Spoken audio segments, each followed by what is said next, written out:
Hello, welcome back to Larry's Classroom. We're going to continue our discussion of parallel circuits, and we're going to discuss how conductances work in parallel. First, what is conductance? Conductance is 1 over R, so it's the reciprocal of resistance. And we measure conductance, we use the symbol G to represent conductance, and we measure it in Siemens, which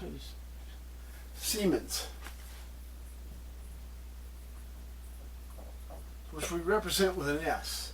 So we have G, and the symbol is S, which represents Siemens, which is named after another man, and it's equal to 1 over R.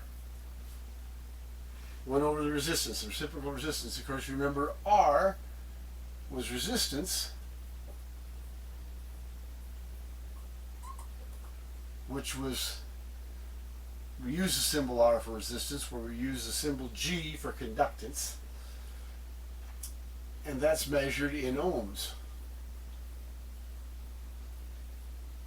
So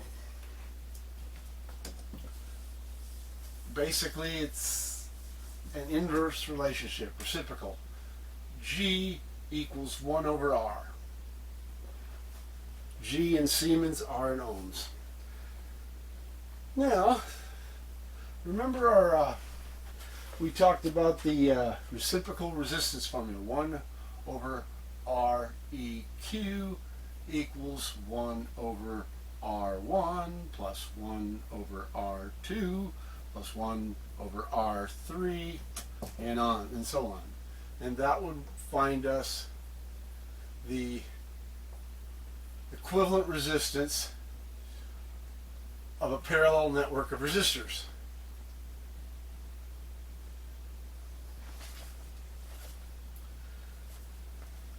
Now, if we look at this 1 over REQ, we can see the conductance is 1 over R. So basically, this 1 over REQ is equivalent to the conductance total of this circuit.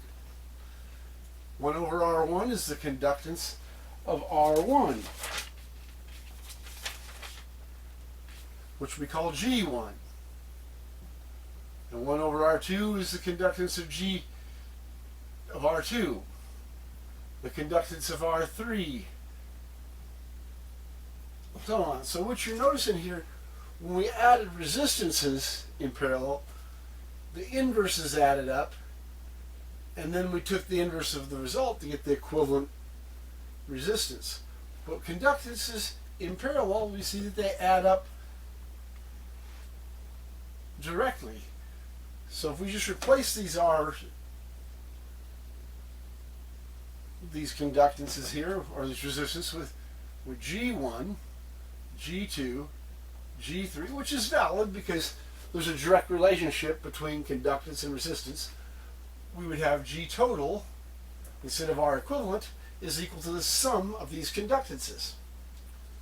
So you may recall that I mentioned that some things are a little easier to calculate with conductance than with resistance, and this is kind of what we're getting at. Conductances in parallel add up directly, which makes them sometimes easier to work with.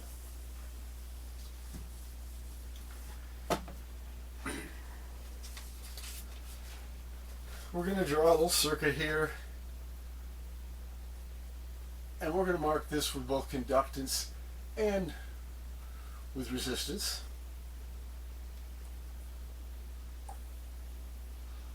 So I'm going to mark this as 40 ohms. R1 equals 40 ohms. R2 equals 20 ohms. And R3 equals 20 ohms as well.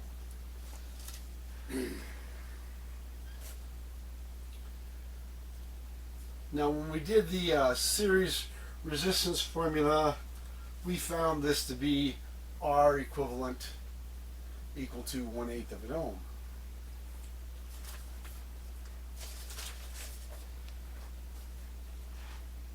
let's do the conductance of each of these branches. G1 equals 0.025, and we're going to use the S for Siemens. G2 equals 0.05, and again we'll use the S to indicate we're conductance in Siemens. And we're going to put the value of G3, which is the same size resistor, 1 over R is going to come out the same. Now if we wanted to find the total conductance, we just add these together. So let's do that. 0.025, 0.050, which 0.05, same as 0.050. And we'll add these 5. And here we got 2, carry the 1. 0.125. And each of these was in Siemens, which so this has a conductance equal to 0.125 Siemens, which if we go back to our 1 over R equals S, and if we solve this for R, multiply both sides by R, divide both sides by S, then that also comes to R equals 1 over S. So Siemens is the reciprocal of the resistance. Resistance is the reciprocal of the Siemens, or the conductance in Siemens. So we calculated a conductance by adding up the conductances of 0.0125. Well, R equals, using this formula, 1 over S equals 1 over 0.125, and 0.125 is an eighth, so it becomes 8 ohms. Or no, 1/8 of an ohm. Look at 8 ohms. That's where I messed up. We calculated this before, we got 8 ohms. Now, when we calculated this thing, we'll do that real quickly. 1 over 40 plus 1 over 20 plus 1 over 20. Put that all over 1. We say REQ equals, there's our reciprocal resistance formula. 1 over, we'll convert them all to 40s. 1 over 40 plus 2 over 40 plus 2 over 40. That becomes 1 over 1, 2, 3, 4, 5 over 40. We invert the fraction, 40 over 5, and 40 divided by 5 does in fact equal 8. So what we've seen here real quickly, we calculated the conductance by doing the 1 over R. I divided that out earlier, but if you can do it on your calculator if you should like. 1 over 40 equal 0.025. 1 over 20 equals 0.05. And again, 1 over 20 equals 0.05. Well, that's how I got these conductances, using the G equals 1 over R, the conductance equal 1 over the resistance, or reciprocal of the resistance. And here we applied the reciprocal resistance formula to show that it's 8 ohms. We added the conductances. We found that the 0.125 Siemens, we took the reciprocal out, found that to be equivalent to 8 ohms. We're going to erase some of this stuff, and we're going to talk a little bit about these formulas. I'm going to start with the current formula, which we've seen from Ohm's law. I equals voltage divided by resistance. And I'm going to put this back over here, and I'm going to say that conductance, G, equals 1 over resistance. Now we can separate this fraction. We can say that's V over 1 times 1 over R. multiplying fractions, you multiply the numerator times the denominator, so v times 1 gives you the v, 1 times r gives you the r, and that shows that this is equivalent to that. But notice that 1 over r is equal to conductance, so we can do a substitution. We can say that I equals v over 1 times g. Don't put that over 1 because you can put any number over 1 to convert it to a fraction. Multiply across the top, we have vg over 1. We can just drop the 1 on the denominator. So what we have here is that I equals voltage times conductance. Our other formula we're using was I equals voltage times resistance. What we can say here now is that current is directly proportional to conductance. You double the conductance, you double the current.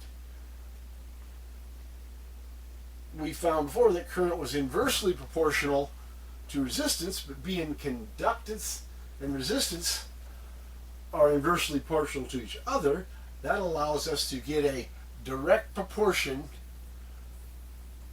for current using conductance,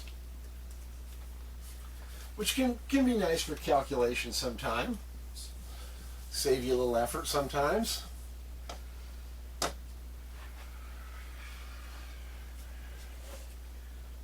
We're going to put up another little demonstration drawing here. And I'm going to put back over here the conductance, which we put in Siemens, which we represent with an S, is equivalent to the reciprocal of the resistance. We also, just a few minutes ago, showed that the current was equal to the voltage times the conductance. So we're going to draw a little circuit here quickly. We're going to put 2 resistors in that circuit. No, three resistors.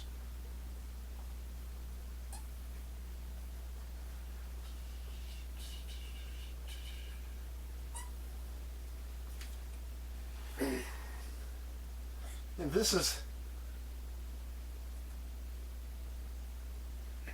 we have 1 amp here, 1 amp in branch 1. We have 2 amps in branch 2, 2 amps in branch 3. We have a supply here, which we're going to say that this is a 1 volt supply, minus positive. 2 plus 2, oh, wait a minute, I wanted this to be a 4 amps here, excuse me, 4 amps. 4 plus 2 is 6 plus 1 is 7 amps, so we have 7 amps going here from the supply, and then splitting up and going through the 3 branches. This is a 1 Siemens conductance. This is a 2 Siemens conductance. And this is a 4 Siemens conductance. I'm going to write this as G equals 1 Siemens. G equals 1S. G, conductance, equals 2S. And here G, the conductance, equals 4S. And here our current equals voltage times conductance. Well, the 1 volt times the 1 Siemens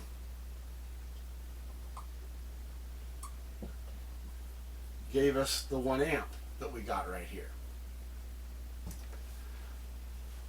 For branch 2, branch 1. For branch 2,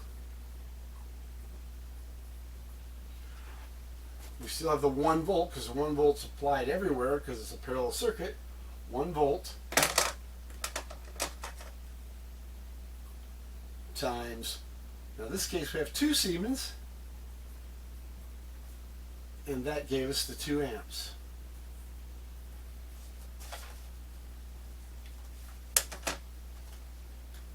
We're going to do branch 3.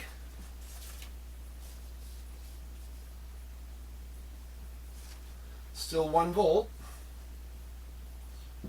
and we had 4 Siemens, and that gave us 4 amps. Now, 1 Siemens, we have R equals 1 over S, which is the corollary to this formula. So let's calculate the resistances in each of these branches. R1, let's label them R1, R2, R3 equals 1 over, we had 1 Siemens, gave us 1 ohm. So let's put that 1 ohm right here. R2, same formula. We're doing the inverse. We have the 1 on the top. We had 2 Siemens, and that is 1/2 of an ohm. And we're going to do the same thing for R3.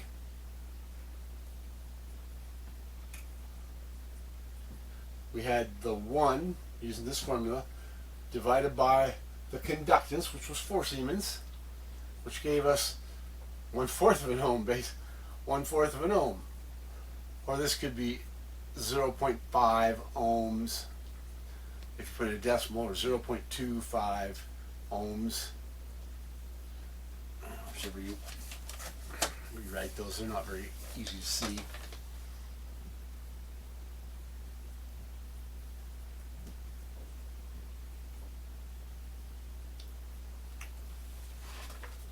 Now, if we calculate each of these currents here using, instead of the I equals VG like we did here, we use the I equal to V over R. Well, for R1,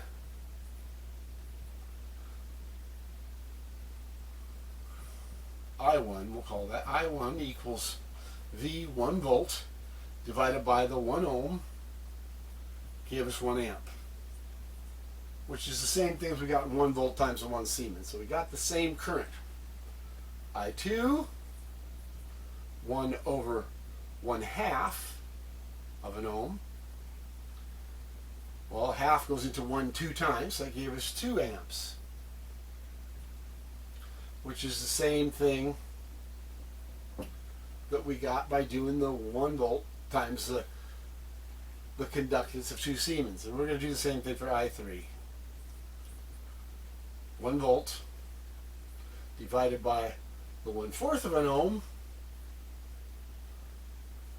and of course 1/4 goes into 1 4 times, that gave us the 4 amps. So we see here that conductances in parallel add up directly, which is kind of nice. We see that conductances are directly proportional, or currents are directly proportional to conductances, which is, and we see that we get the same amperage with either formula, the conductance times voltage, or the voltage divided by resistance. We got the same current, 1 amp, 1 amp, 2 amp, 2 amp, 4 amp, 4 amp. So they work well together. And sometimes it can be nice to do the things with conductances simply because conductances in parallel add. You remember that resistance is in series added, but conductance is in parallel add. So there's a couple things we can say about here. We'll kind of summarize a couple things here. Conductances, and over here we'll put resistance, conductance and resistance. Add in parallel.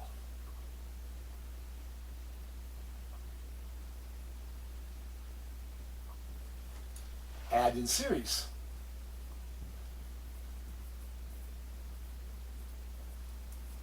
And we found the conductance directly proportional. Voltage, current is directly proportional to conductance. We had I equals VG, so we have current I directly proportional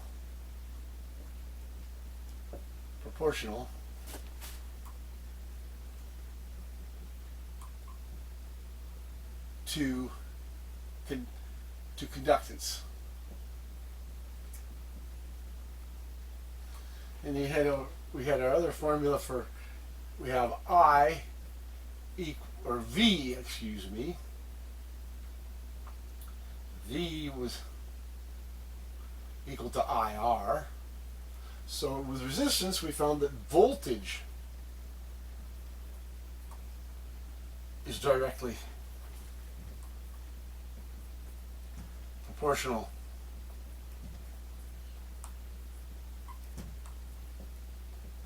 to current.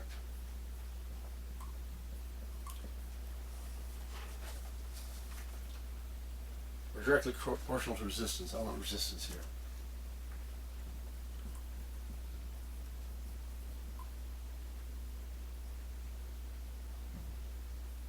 So if we have a fixed amount of current, we double the current, we double the voltage. If we have a fixed amount of voltage, we double the conductance, we double the current. So these are kind of how these two kind of relate to each other. But it can be helpful to use conductance sometimes, especially when dealing with parallel resistance networks. They give you the same answers if you use them correctly. I'm going to talk a little bit about the total power in a parallel circuit. So we're going to draw a parallel circuit.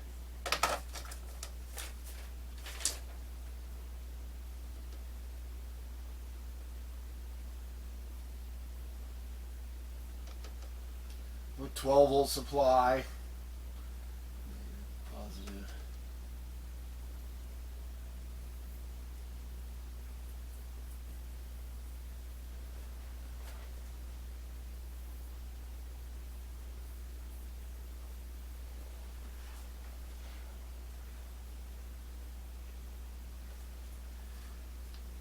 And we're going to be given some currents, or we're going to have some R1 equal 12 ohms,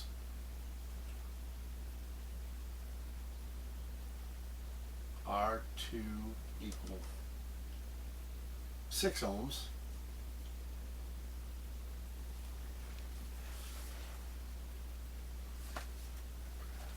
and we can calculate currents. This is 12 ohms, whatever. 12 ohms, 12 volts, I equals V over R. Well, 12 volts over 12 ohms gives us a 1 amp here. 1 amp.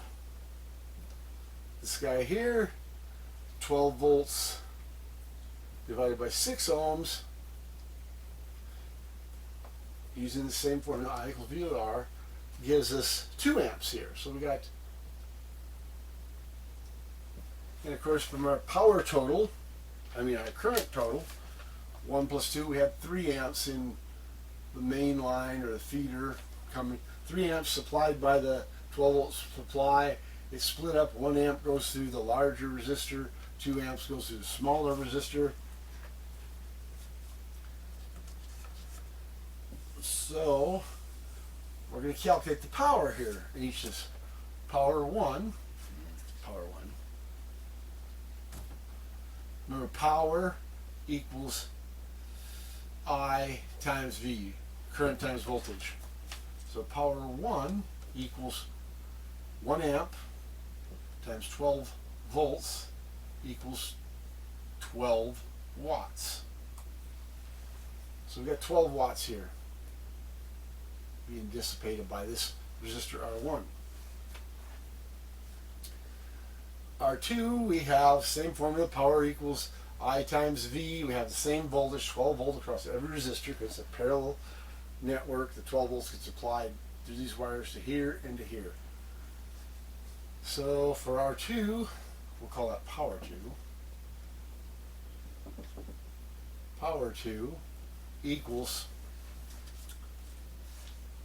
the current, which we calculated to be 2 amps, times the voltage, which we are given to be 12 volts, and that equals 24 volts. Now, power adds up in a series circuit and in a parallel circuit pretty much the same. Basically, power supplied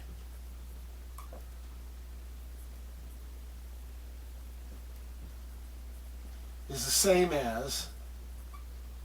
value as power consumed.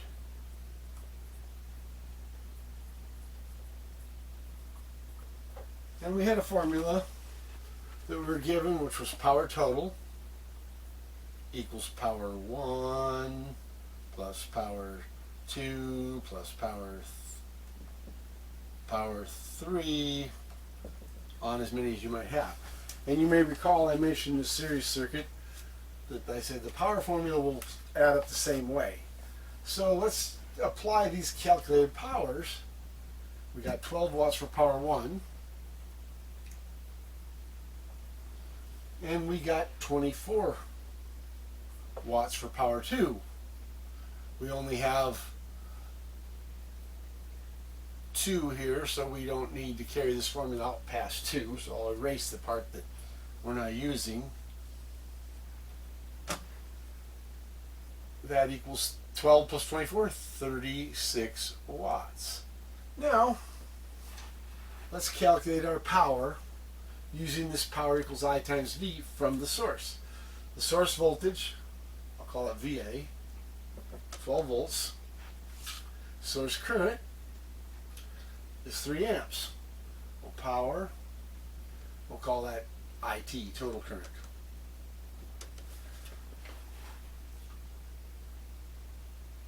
This was I1, and this was I2. The total current I1, I2. So power total should equal current total times the voltage of the source times VA. So the current total, which we did by adding the currents together, gave us 3 amps times the voltage applied, which was 12 volts, which does 3 times 12 is 36 watts. And you notice that the 36 watts we got here by adding up the individual powers is the same as 36 watts we have here being supplied by the source. So power adds up the same way inside of a parallel circuit as it did in a series circuit.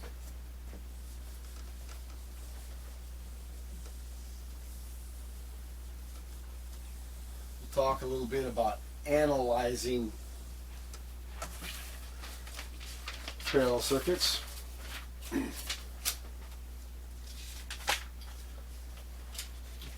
Draw a parallel circuit up here.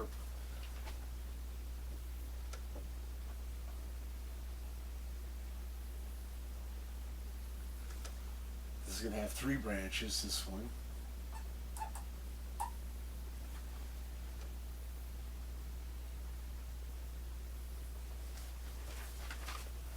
You recall in the series circuit we said if we know the current in one spot, we know the current in all spots. Well, in a parallel circuit, the corollary is the voltage is the same everywhere.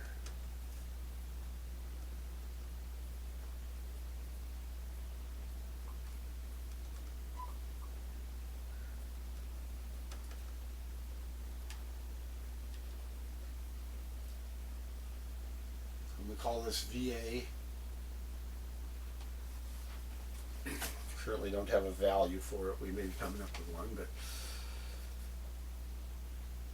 VA is the same here as is here, as is here, as is here. The applied voltage appears across every component in the parallel circuit. Another thing is, you recall in the series circuit that the voltages across each component added up to the applied voltage. Well, in the parallel circuit, the currents in each branch adds up to the total current. We'll just say that I total is the sum of all branch currents.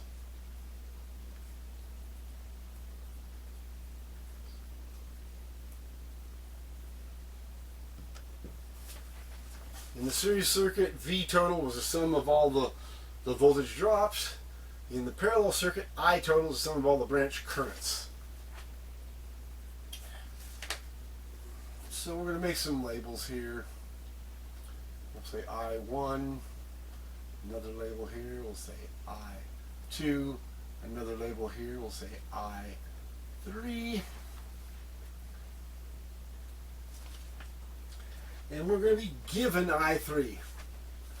That is 2 amps. 2 amps. We're also given I total, IT. That's 9 amps. So we have I total of 9 amps. We're given the current here. We're given some resistance values. R1 equals 40 ohms. R2 equals 60 ohms. And R3 we're not given, nor are we given I3. We want to solve everything in this parallel circuit. How would we go about it? We have a resistance here, but we don't have a voltage. We have a current here and a resistance, but we don't have a voltage. We have neither current nor resistance nor voltage. But we can utilize this first thing here. Voltage is the same everywhere. And voltage, we have a formula for voltage, which we've used quite a few times.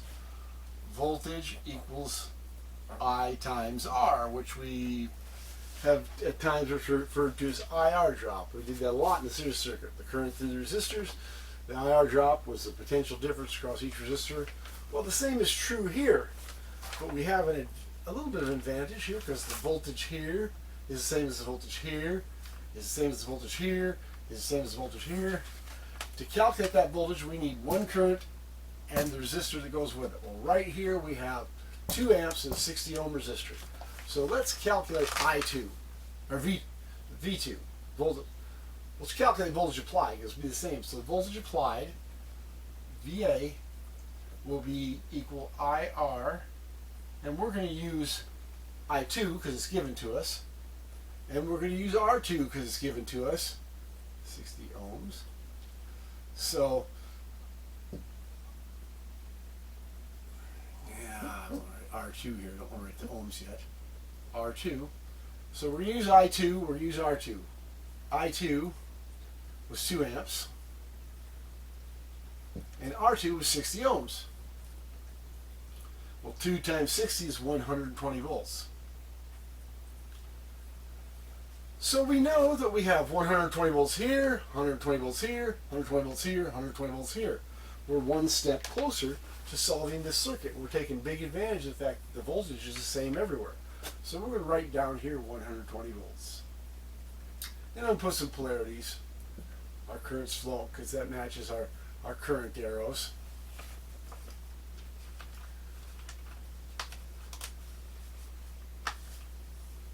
We don't know I1 yet. Really, the only thing we know about I3, or about this branch 3, is that the voltage is 120 volts. We just calculated that based on the current and the resistance here in branch 2. Well, now we know everything about branch 2. 120 volts, I'm going to write that up here.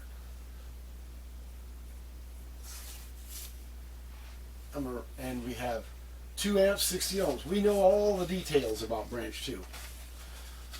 The only detail that we know about branch 3 is 120 volts because we calculated that using the values in branch 2. So we'll write the 120 volts here too for branch 3. And we know the same thing about the voltage of branch across branch 1 for the same reason.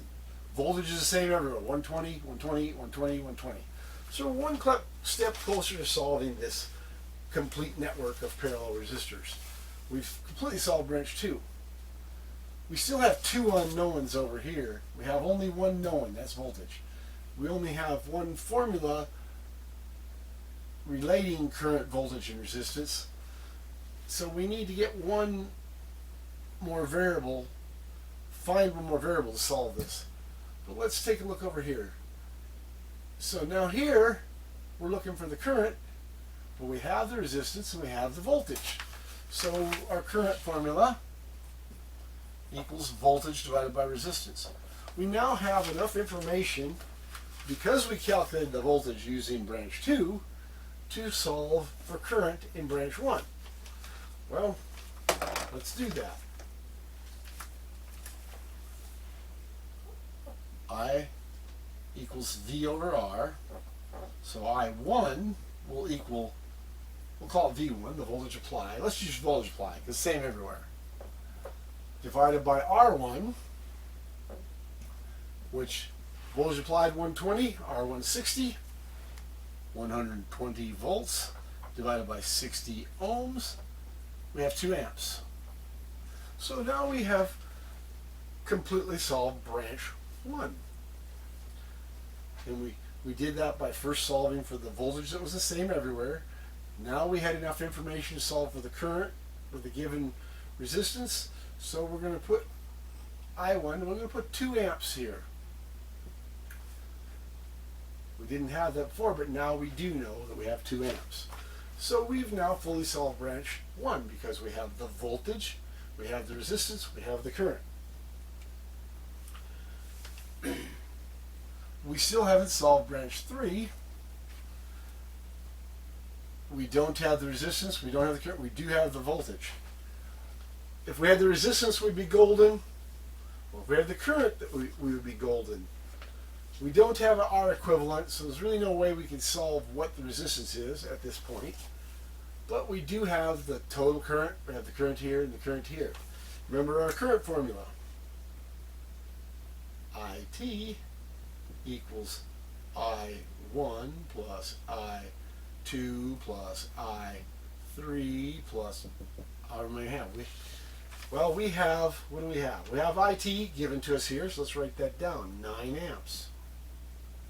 We have I1, which we just solved for, 2 amps. Where else here? We have I2, which was initially given to us, which was, this is 3 amps. Excuse me, I did a mistake here, because I put the wrong resistance here for, yeah, I was trying to calculate I1 here. Let me correct myself here. We were given I2. Let's redo that piece. We were trying to solve this guy here. We were given I2 initially, so VA, and so we wanted I1 times R1. That was, where did I do that? Oh, here it is. Here's where I messed it up.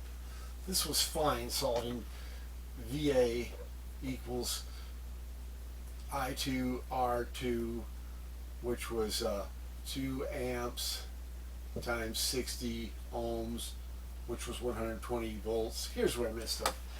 R1 was 40 ohms, not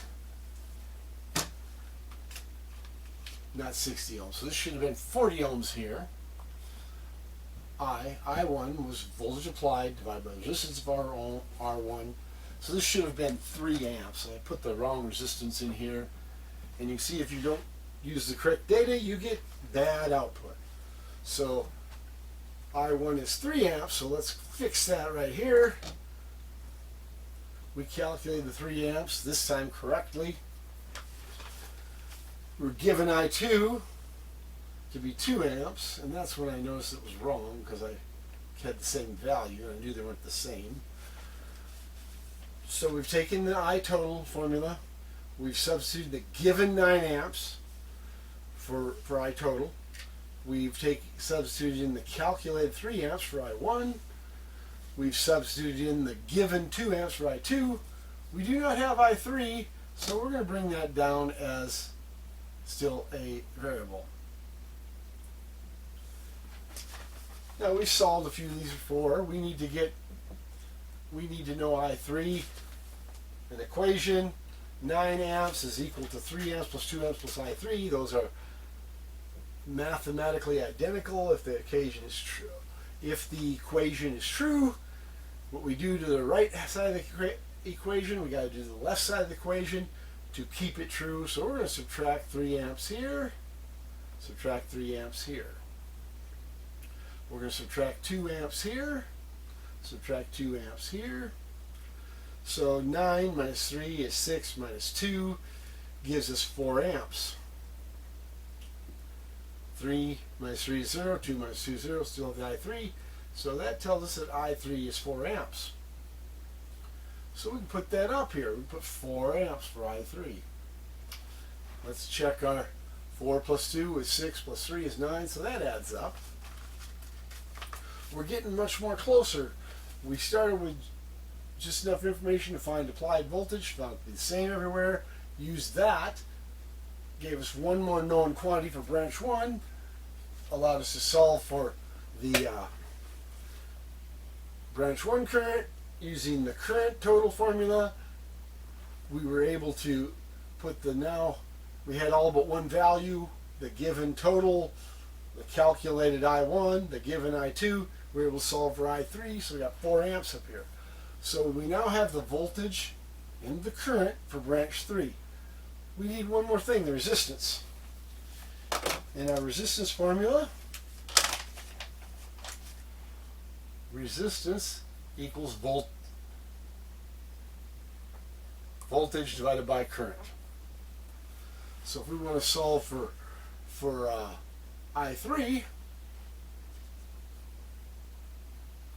R3, we're going to say that R3 equals voltage applied, same on all branches, same from the supply, divided by I3, which we now have both of these, voltage applied, 120 volts.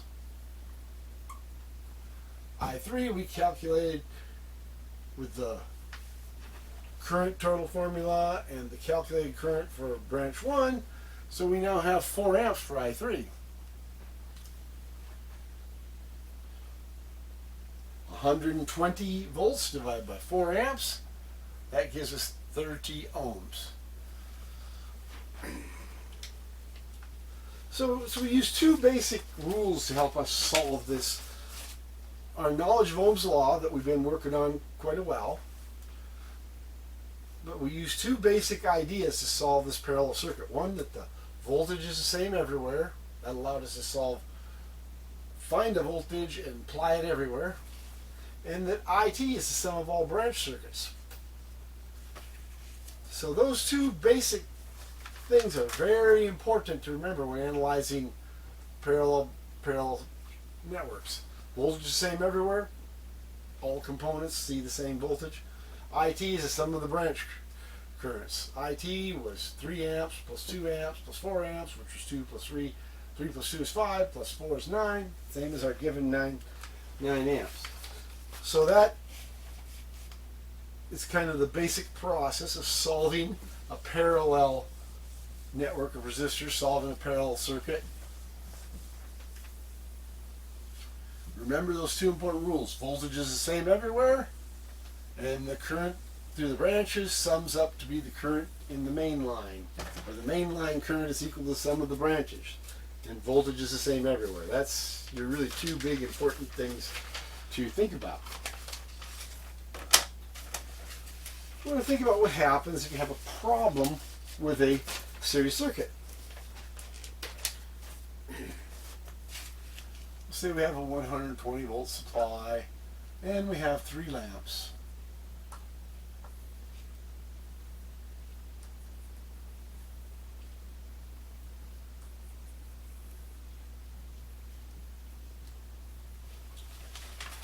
3 light bulbs running in parallel. Initially, everybody's happy. If we get an open in our main line or feeder, what happens? No current flows anywhere, because remember that the sum of the branch currents is the sum of the main current. But if the main current is 0, the individual branch current's got to be 0. So everything goes off dead. We get a break, say we get a break right here. Because voltage is the same everywhere, this branch and this branch will continue to happily operate. But this branch will stop because of this break. No current can flow, and a break in a branch affects only the branch. A break in the main line affects all branches. And you might even notice that in our homes, so a symbol for a switch, we really have, our light switches are really controllable breaks. We can make them break or make them conduct. We close them, everything works. If we open them, we break the circuit intentionally rather than from a failure of the circuit, but nonetheless, it causes the current to stop flowing.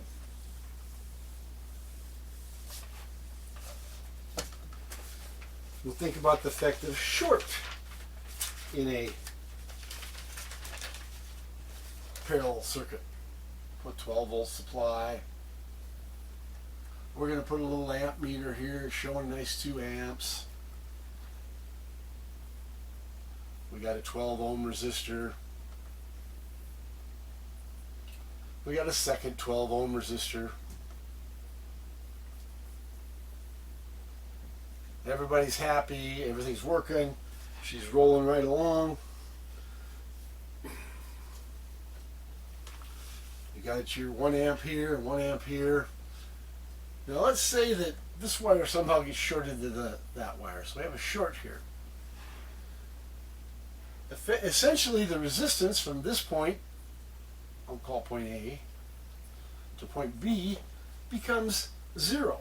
And if we remember our current formula, voltage divided by resistance, well, our voltage is still 12 volts, or tries to be anyway. 12 volts divided by 0 ohms, because this short is the current tries to go to infinity. The current goes way high. It's going to be limited by the small resistance of the wire and small internal resistance of the supply. But we were originally at 1 amp when it was working. When the short, maybe it goes to 100 amps, which is not a very happy thing. And probably your wire is not designed to handle 100 amps. Your wire might melt. This is why we put a fuse in here. Maybe we have a, let's say it's a 10 amp fuse. When we get this short, current gets high. Rather than going 100 amps, maybe a 10 amp fuse can carry 10 amps all the time, and depending on the type of fuse, impact on how quickly it blows or fails. Probably somewhere around 15 amps this fuse will open up. Now when this fuse opens up, it's like an open circuit. This current goes back to 0. We quit burning things up. It still doesn't work, but we don't continue destroying components. Another thing is when we get this short, we'll put the fuse back in. We get this short, the power supply tries to keep the voltage up, but because of the resistance of the wire, resistance of the power supply, no power supply can supply infinite amount of current. So essentially what happens is the voltage across this 12 ohm resistor goes way, way low, because voltage is equal to current times resistance. current went quite high, but the resistance due to the short approached zero. We'll say it went to zero. It can't go, but it goes close to zero. So the voltage across the 12 ohm resistor becomes zero. 12 ohm resistor has 0 volts. Well, our current formula, which we have right here, current equals voltage times resistance. So if we have, it was a 12 ohm resistor, it's still a 12 ohm resistor. The short has a much lower resistance, but the resistor itself still has 12 ohms. Our voltage approaches 0 volts. Our resistor still has 12 ohms, so our current approaches 0. So essentially, when you have a short across a resistor, say the wire A and wire B touched each other, all the current will flow through the short, none of the current will flow through the resistor. So the short circuited component basically has no current. In addition, when we short circuited this one branch, we short circuited all the branches. Remember, parallel circuit, voltages are the same everywhere. So we took this voltage nearly to zero, this voltage nearly to zero, this voltage nearly to zero. This is assuming, if the fuse doesn't blow. Well, when the fuse blows, it's going to be zero, but this won't come back up. But so basically, if one branch is shorted, we have shorted all branches. And that kind of, remember we talked about parallel resistors networks. We said that the equivalent resistance was always less than the lowest resistance. Well, right now our lowest resistance is 0. So our equivalent resistance is 0. So we've shorted everything when we do this. Got one more thing I want to talk about today, and I think we'll be done for the day. We showed a series circuit that had an AND function. We're going to show a different circuit. It's going to be a parallel circuit that has a OR function. Draw battery, 6-volt battery, 2 switches will label A and B like before. Switch A, switch B. And we're going to put a 6-volt lamp out here too.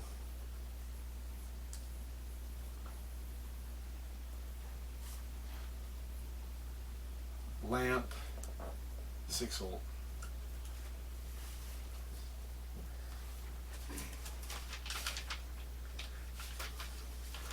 And we're going to think about how this works. We're going to make a truth table for this circuit. Switch A, switch B, and lamp. Let's switch A open, switch B open, the lamp is off. Switch A open, switch B closed, the lamp is on. Switch A closed, switch B open, the lamp is on. Both switches closed.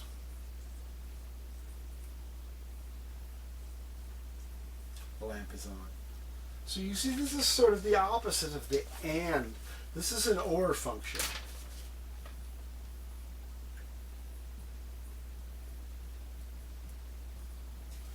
It's kind of the opposite of the AND. To get the lamp to go on, in the AND we had to have both switches closed.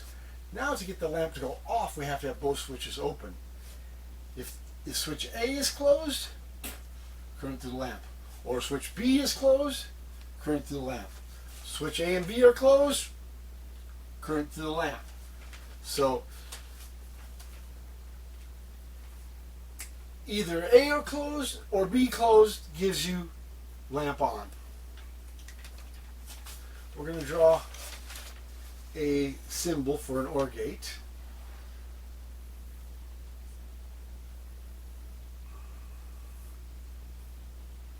We're going to label this A and this B.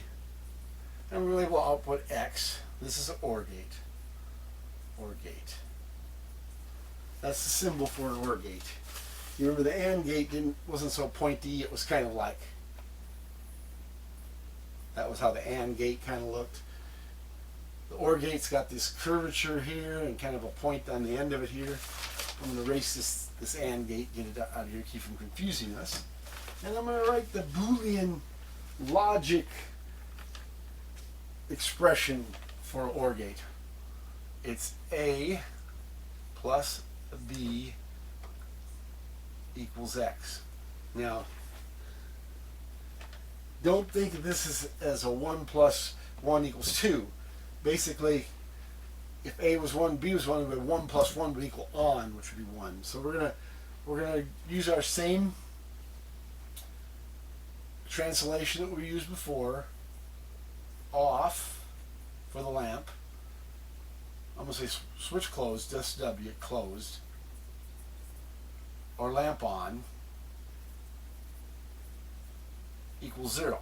So the switch is closed and the lamp is on, that's a 1. Excuse me. That's like a true. Closed is true, lamp on is true. Switch open or the lamp off equals 0. Now we're going to use this open or off is 0, that's false, sometimes called false. And closed or on is 1. So we're going to use this to translate this truth table into a Boolean type truth table. We're going to have the same switches, same inputs. A and B no longer are switches, they're inputs to the OR gate. The output is X. So A open, B open, lamp was off. That's a bunch of zeros, isn't it? Because open or off is 0. Open closed on, so that's 0, 1, 1. Open was 0, closed was a 1, lamp on was a 1. 1, 0, 1. Closed open on is like 1, 0, 1. Lamp on was a 1, switch closed was a 1, switch off was a 0. Both switches closed, that's like 1 and 1, and the lamp is still on. So we have an OR gate, an OR function. This is a way it can be implemented in a parallel circuit, though it is not the way they do it inside of a logic chip. They do it there with transistor switches and different things like that. But they form an equivalent. They preform an equivalent logic function. Here we've used the on, off, open, close, and on and off.